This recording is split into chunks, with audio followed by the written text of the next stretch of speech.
Hello बच्चों, एपीडब्ल्यू में आपका स्वागत है।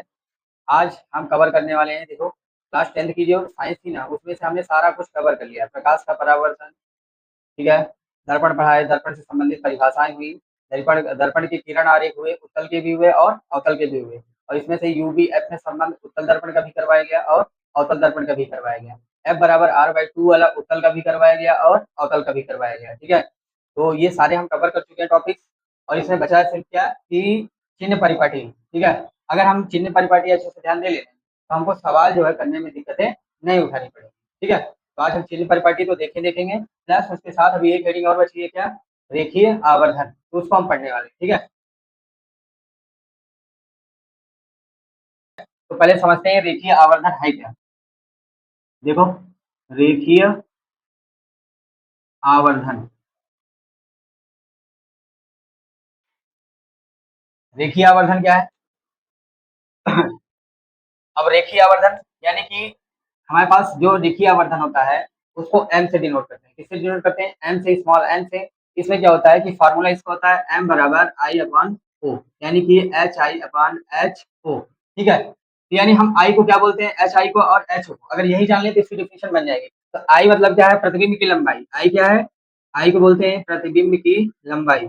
प्रतिबिंब की लंबाई, ठीक है। ओ को क्या बोलते हैं? वस्तु की लंबाई।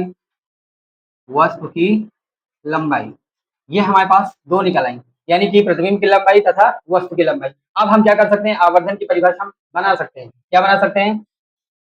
कि किसी वस्तु की प्रतिबिंब की लंबाई तथा वस्तु की लंबाई के अनुपात को रेखीय आवर्धन कहते हैं। बस समझ पाए हो?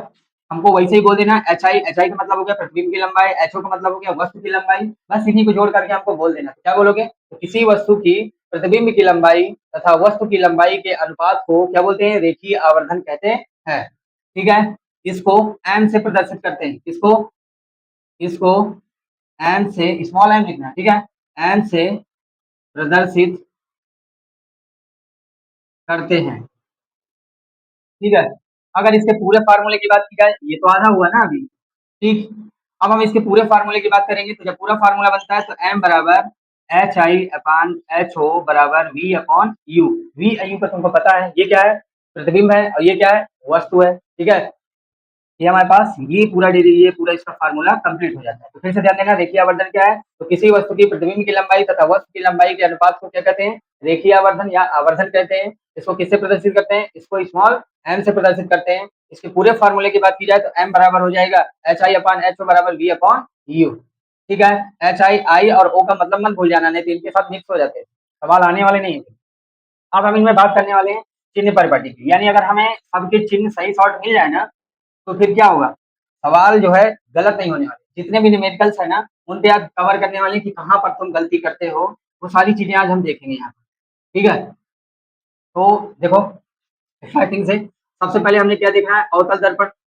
अवतल दर्पण। दूसरा बनाना है उत्तल दर्पण, ठीक।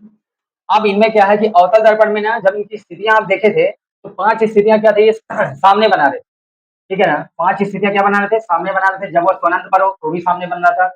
जब वह स्वनंत व वक्रता केंद्र के बीच स्थित हो तो भी इसका प्रतिबिंब किधर बन रहा था? दर्पण के परावर्तक पृष्ठ की तरफ बन रहा था। तीसरी क्या थी? जब वस्तु वक्रता केंद्र पर स्थित हो तो भी सामने बना रहा था। और जब वस्तु वक्रता केंद्र व फोकस के बीच में स्थित थी तब भी ये प्रतिबिंब सामने बना रहा था। और जब वस्तु फोकस पर स्थित थी तो भी ये प्रतिबिंब किधर बना रहा था? सामने बना रहा था। तो जब फ्रंट ओवर की बना, जैसे कि ये दर्पण है ना, ये अवतल दर्पण था ना ऐसे, तो जितने प्रतिबिंब ये सामने बना रहे थे, इतने इधर किस, ये फ्रंट, ये जिधर परावर्तक पृष्ठ है, इधर जितने भी प्रतिबिंब बनेंगे सारे किसके हो जाएंगे? माइनस के, ठीक है।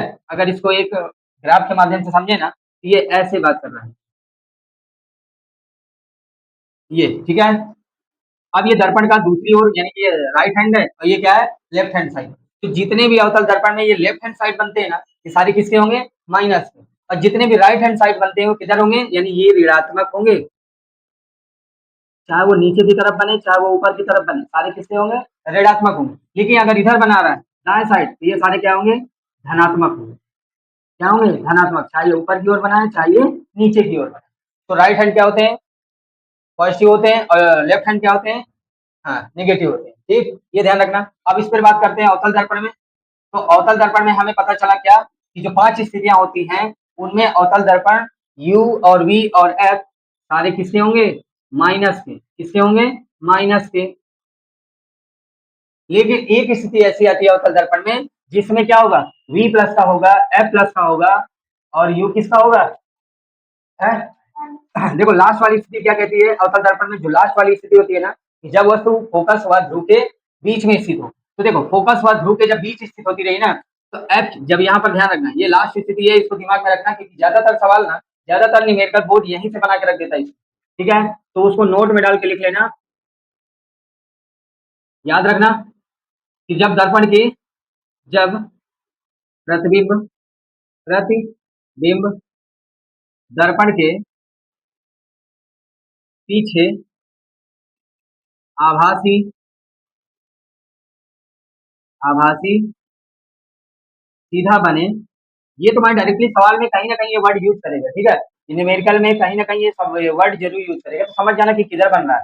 तो जब प्रतिबिंब दर्पण के पीछे आभासी सीधा बने तो हमको क्या बनाना पड़ेगा? देखो यू तो हम इधर ही लिख लेंगे ना, तो हमारा यू किसका होगा? माइनस का। एफ किसका होगा? माइनस का। और वी किसका होगा? प्लस का। ये चीज ध्यान रखना। ठीक है, सवाल में तुम्हारे डायरेक्टली या न्यूमेरिकल में तुम्हारे वास्तविक पूछेगा कि एक बार आभासी की स्थिति बताओ, एक बार वास्तविक की स्थिति बताओ। दो टाइप्स में सवाल सॉल्व करवाया करता है, एक आभासी और एक वास्तविक। ठीक है, तो ध्यान रखना वी कब प्लस का होता है? जब आभासी की बात करेगा। और वास्तविक की बात करेगा ना, ठीक है, तो वास्तविक में जब बात करेगा तो वी किसका हो जाएगा? माइनस का। ये चीज ध्यान रखना। ठीक, तो ये कंप्लीट हुआ। अब उत्तल दर्पण की बात करते हैं। तो उत्तल दर्पण में क्या होता है कि खाली एक ही स्थिति होती है, रहने को दो होती है कि जब वस्तु अनंत पर स्थित हो, और दूसरी होती है कि जब वस्तु मुखच्छ पर कहीं पर भी रखवा दिया जाए। ठीक है, तो उत्तल दर्पण में यानी यू किसका होगा? माइनस का। क्यों? अगर भूल गए हो तो ये डायग्राम बना था इसका, ये ऐसे बना था ना, और इधर से हम यू को डालना स्टार्ट करते थे, डालते थे ना, तो यू किसका होगा? माइनस का। क्यों? क्योंकि ये परावर्तक पृष्ठ की ओर है, इसलिए यू किसका होगा? माइनस का। अब बाकी सारे डायग्राम इधर बनते रहे राइट हैंड साइड, तो वी किसका हो जाएगा? प्लस का। एफ किसका हो जाएगा? प्लस का। और आर की बात करेगा तो आर भी किसका हो जाएगा? प्लस का। ठीक है ना, इधर आर की बात करेगा तो आर किसका होगा? माइनस का। ठीक, तो ये सारी चीजें हमने क्या कर ली? कवर कर ली। बस इसको बस आपको ध्यान रखने की जरूरत है कि जब प्रतिबिंब दर्पण के पीछे आभासी सीधा की बात करेगा ना, एक बार आभासी बात करेगा तो हमको वी प्लस का लेना है, जब कभी वास्तविक की बात करे वी को तो माइनस के लिए ले लेना। ठीक है, तो आपके न्यूमेरिकल सॉल्व होते चले जाएंगे और नहीं दिक्कतें यहीं पे उठानी पड़ती। बची क्या? आवर्धन। आवर्धन की बात करते हैं। अब ये तो उत्तल हो गया, अवतल हो गया, अब आवर्धन पे बात कर लेते हैं। ठीक है, अभी पढ़ा ना आवर्धन आपने। अब आवर्धन को हम लिखते हैं तो इसका पूरा फार्मूला एम बराबर होता है H I upon H O बराबर वी अपॉन यू। हुआ ना? अब हम इस पर क्या बात करते हैं कि जब अवतल दर्पण के लिए बात करें, किसके लिए बात करेगा? अवतल दर्पण के लिए। थोड़ा और ऊपर से लिख लें ताकि पूरा आ जाए।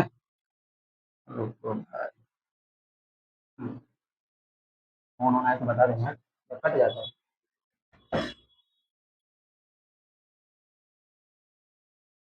हाँ, आवर्धन के लिए हम फार्मूला बनाएंगे कि m बराबर हो गया H I upon H O बराबर वी अपॉन यू। लेकिन ये कंडीशन के अनुसार चेंज होता है। ठीक है, जब अवतल दर्पण होगा तो चेंज हो जाएगा, जब उत्तल दर्पण होगा तो भी ये क्या हो जाएगा? चेंज हो जाएगा। ठीक है, बहुत सारे लोग बताते हैं अपना अपना यहाँ पर नियम लगाते हैं। ठीक है, लेकिन कुछ नहीं है तुमको। जब अवतल दर्पण की बात करेगा, किसकी? अवतल दर्पण की। सीधा सा फंडा आप लगाएंगे ना, डायरेक्टली आपको सवाल सॉल्व कर देगा। ठीक, लास्ट में आपको माइनस प्लस लगाना, बीच में कभी छेड़छाड़ मत करना, सवाल एकदम सॉल्व होता चला जाएगा। अब हम इसमें क्या करने वाले कि जब अवतल दर्पण की बात करेगा तो m बराबर, यहाँ पर माइनस कॉमन कर लेना। ठीक है, क्या कर लेना? आप बाहर माइनस कॉमन कर लेना, अंदर एक भी माइनस प्लस मत लगाना। H I upon H O V upon U, जैसे लिखा है ना उसको वैसे ही लिख। ठीक है, सिर्फ क्या करना है? बाहर माइनस कॉमन रखना।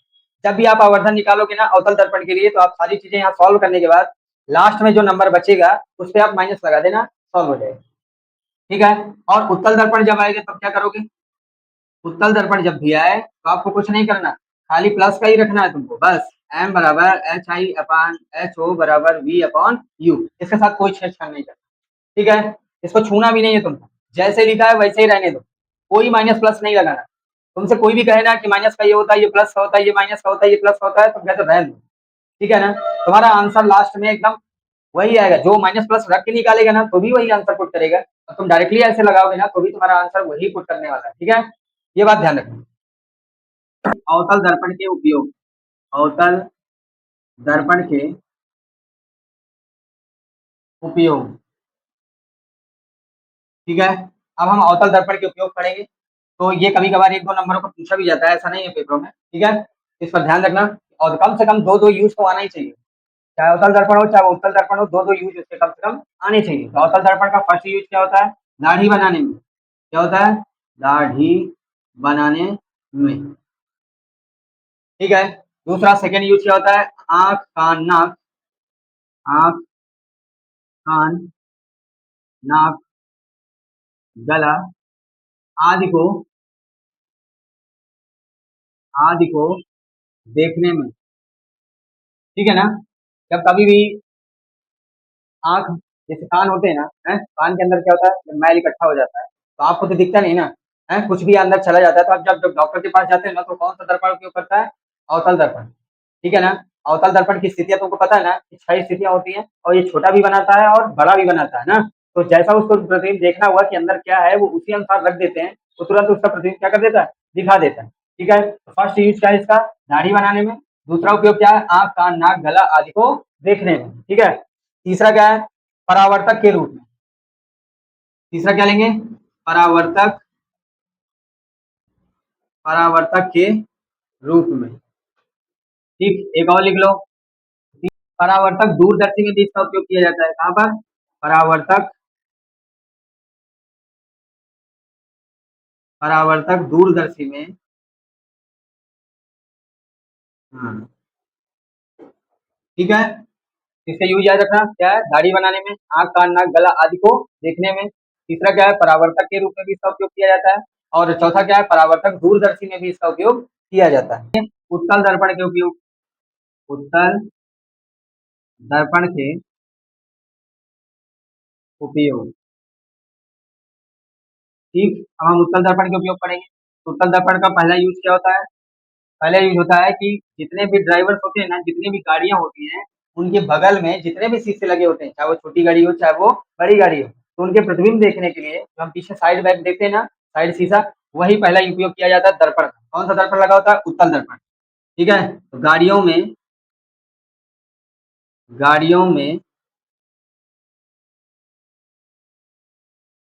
साइड शीशे के रूप में। गाड़ियों में साइड देखने के लिए, अथवा पीछे की वस्तुओं को देखने के लिए।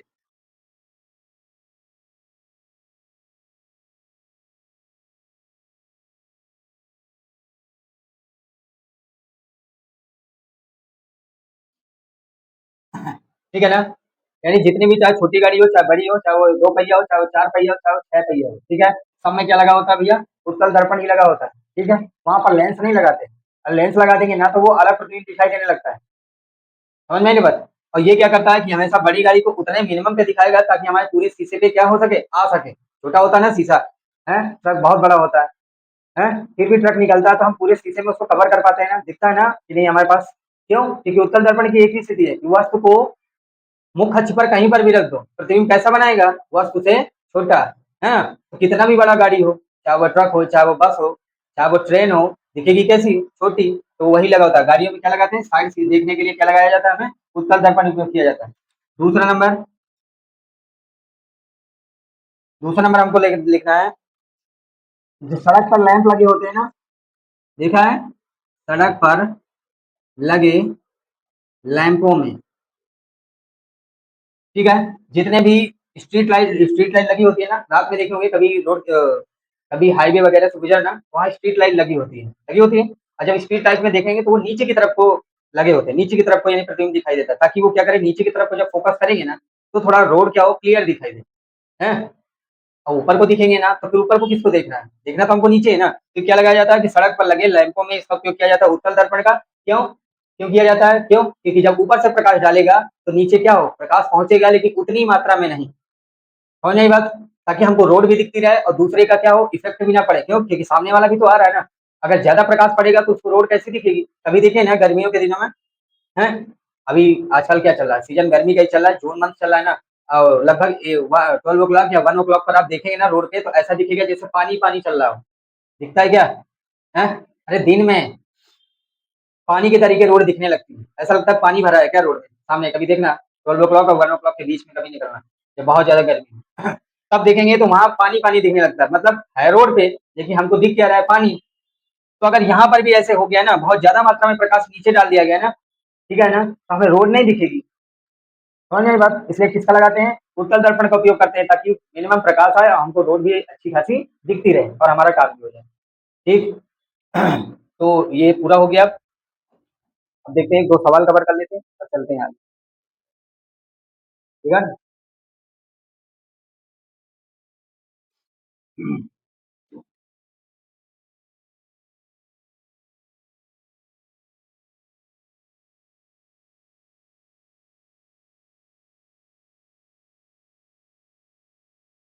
उस उत्तल दर्पण की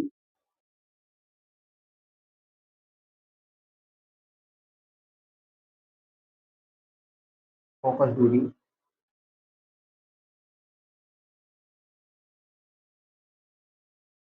ज्ञात कीजिए जिसकी वक्रता त्रिज्या, जिसकी वक्रता त्रिज्या 32 सेंटीमीटर। ठीक है। तो देखो अब स्टार्टिंग कर रहे हैं ना, तो स्टार्टिंग से हमने सोचा कि पहले छोटा सा एकदम न्यूमेरिकल रखा जाए, ताकि तुम्हें आ भी जाए, और ऐसे कभी भी बीच में आ जाता है तो आप उसको सॉल्व भी कर लो। तो क्या कहता है कि उस उत्तल दर्पण की वक्रता, उस उत्तल दर्पण की फोकस दूरी ज्ञात कीजिए। क्या ज्ञात करना है हमको, फोकस दूरी। तो सवाल को जैसे जैसे पढ़ते जाना ना, वैसे वैसे आप इसको नोट डाउन नहीं करते जाना। उसने कहा ना उस उत्तल दर्पण की फोकस दूरी ज्ञात कीजिए, हमको ज्ञात क्या करना है, फोकस दूरी। ठीक है। जिसकी वक्रता त्रिज्या बोले तो आर, आर कितना दिया हुआ है, 32 सेंटीमीटर लिखा हुआ है। हमको फार्मूला पता है कि एफ बराबर क्या होता है, R/2। तो एफ का हो जाएगा, आर की जगह हमको 32 रख देना है, अपॉन क्या करा देना है, 2 कर देना है, काट देना, आंसर कितना आ जाएगा, 16 सेंटीमीटर। है ना सिंपल। तो ये कहीं भी आता है, वक्रता त्रिज्या अगर कहीं भी न्यूमेरिकल में बीच में देता है तो आप इसी फार्मूले का यूज करके क्या कर लोगे, निकाल लो। ठीक है। और बात करेंगे उसकी प्रकृति की, तो उत्तल दर्पण है ना, उत्तल दर्पण में F कैसा होता है, प्लस का ही होता है। ठीक है। तो उत्तल दर्पण में प्लस का ही निकलता है। अगर अवतल दर्पण होता तो एफ माइनस का निकालना पड़ता है, ये प्रकृति उसकी कैसी हो जाती, माइनस की, ये ध्यान रखना।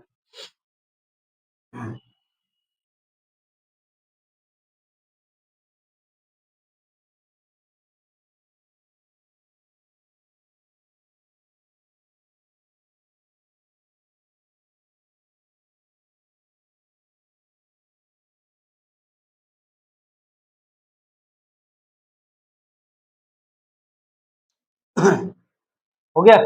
एक तुम लोग सवाल लिखो, मैं इधर सवाल चिपका दूंगा, मैं इधर सवाल चिपका दूंगा, तुम लोग एक लिखो सवाल, तुम लोग करो। ये टाइम है ना, ये हो गया। एक सवाल बोल रहे हैं, लिखो।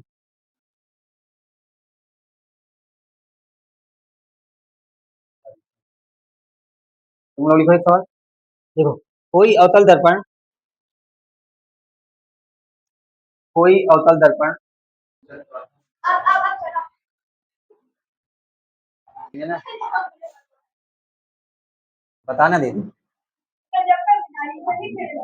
तो नोट कर लो, मैं तो बताऊंगा ना फिर, क्या मतलब उसमें क्वेश्चन में नोट होते हैं, जल्दी करो, अच्छा नोट कर लो।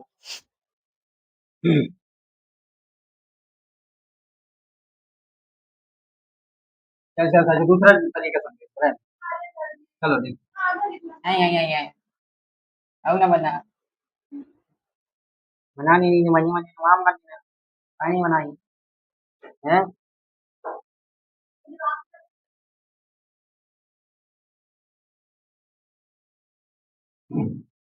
ठीक है। अब स्टार्ट करते हैं, यानी u का वैल्यू हमारे पास कितना हो गया, 10, और m का वैल्यू हमारे पास कितना आ गया, 3। ठीक है। अब वो m आवर्धन जब भी कि तुम्हें कहना 2 गुना, 3 गुना, 4 गुना, या 1/2 या 2/3 या 2/6 की बात कभी भी करे ऐसे में, तो हमको m की जगह क्या रखवाना है, जितना नंबर दे सवाल में हमारे पास। ठीक है। जितना न्यूमेरिकल में नंबर देगा उसी नंबर को m की जगह हमको क्या करा देना है, पुट कराना है। ठीक। हमें पता है कि m का फॉर्मूला होता है m बराबर क्या हो गया, v अपॉन u। किसका हो गया, m बराबर v अपॉन u। यहाँ पर माइनस प्लस मत रखना। ठीक। तुम लास्ट में रख देना, क्योंकि हमें m ही निकालना है ना। ठीक। m की वैल्यू हमारे पास कितनी दी है, 3। समझ में आई? अब क्यों, देखो एक बात और, आवर्धन का कोई मात्रक नहीं होता, ये भी याद रखना। ठीक। कहीं पर नोट डाल के ऊपर लिख लेना कि आवर्धन का कोई भी मात्रक नहीं होता है, रेखीय आवर्धन का। कभी कभार पूछ लेता है ऐसे ही, तो याद रखना आवर्धन का कोई भी मात्रक नहीं होता, इसलिए 2 गुना 3 गुना लिख के दिया करता है। ठीक, बाकी सारी चीजें देखो, यू आएगा तो 10 सेंटीमीटर लिख के देता है, वी आएगा तो 5 सेंटीमीटर या अदर कोई वर्ड आएगा तो उसमें सेंटीमीटर और यूनिट जोड़ के लिखता है ना, लेकिन एम पे कभी यूनिट नहीं जोड़ेगा, ठीक है ना, वो 2 गुना 3 गुना 4 गुना 6 गुना ऐसे बोलता रहेगा, पर यूनिट नहीं जोड़ेगा कि इतने सेंटीमीटर, 4 सेंटीमीटर, 6 सेंटीमीटर, ये तुम्हारे सामने देखो लिखा हुआ है। एम की जगह हमने रखवा दिया ना, यहाँ पर वी का वैल्यू पता है, यू का वैल्यू हमको पता है कितना, 10 सेंटीमीटर, ठीक है, कितना है 10 सेंटीमीटर, तो कुछ नहीं करना है, देखो हमने तुम्हें बताया था ना कि खाली क्या तुमको कॉमन रखना है, माइनस का कॉमन रखना है, ये माइनस हमने क्या करा दिया, कॉमन करा दिया, अब बस तुमको मल्टीप्लाई करा देना है, क्रॉस करा दो, ये माइनस का वी बराबर हो जाएगा माइनस का, सॉरी 3 × 10, यानी 3 गुणे कितना हो जाएगा 10, ये माइनस का वी बराबर कितना हो गया 10 नहीं है 30, वी का साइन चेंज कर दो, इधर ट्रांसफर कर दो तो ये हो जाएगा माइनस का 30, हो गया ना, फिर से समझो, देखो u का वैल्यू दिया है 10 सेंटीमीटर, m का वैल्यू दिया है 3 गुना बना बड़ा आवर्धित प्रतिबिंब बना रहा है, और कैसा प्रतिबिंब बना रहा है, वास्तविक प्रतिबिंब बना रहा है, ठीक है, वो वास्तविक बनाए या आभासी बनाए हमको अभी लेना देना नहीं, m का फार्मूला रखना है v अपॉन u, देखो ये m का फार्मूला पूरा होता है, देखो ये H I upon H O बराबर वी अपॉन यू, लेकिन हम उसको यूज के अनुसार लेते हैं, जितना हमको जरूरत है हम उससे कितना निकाल लेते हैं, उतना ही निकालना है, देखो सब जगह पे तुमको इक्वल लगा होता है, ये इतना भी निकाल सकते हो, एच बराबर वो एम बराबर एच आई अपॉन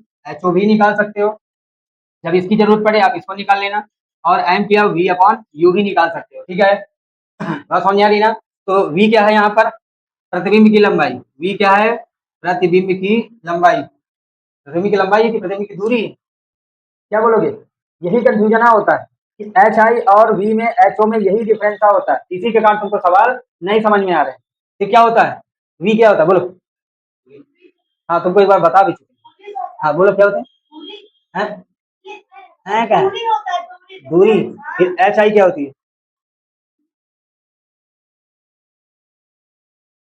कंफ्यूजन आ रहा है कुछ नहीं, देखो ये क्या बोलेंगे, वी क्या होगा, प्रतिबिंब की दूरी, ठीक है, वो सीधा कहेगा कि दर्पण से 20 सेंटीमीटर दूरी पर वस्तु स्थित है, और यू की जब बात करेगा तो यू में तुमको क्या लेना है, प्रतिबिंब लेना था ना, प्रतिबिंब, प्रतिबिंब की दूरी, यू क्या होता है हमारे पास, वस्तु की दूरी, वस्तु की दूरी, एच आई क्या होती है, एच आई होती है प्रतिबिंब की लंबाई, क्या होती है, प्रतिबिंब की लंबाई, और एच ओ क्या होता है, वस्तु की लंबाई, ठीक है, ये सारी चीजें अगर तुमको याद रहेंगी ना तो तुमको न्यूमेरिकल आते रहेंगे, अन्यथा न्यूमेरिकल आने वाली स्थिति में नहीं है, ठीक है, तो अगर आज की क्लास आपको अच्छी लगी हो तो इसको लाइक सब्सक्राइब कमेंट जरूर करके जाइए, ठीक है, मिलते हैं अगली वीडियो में, धन्यवाद, हो गया ना।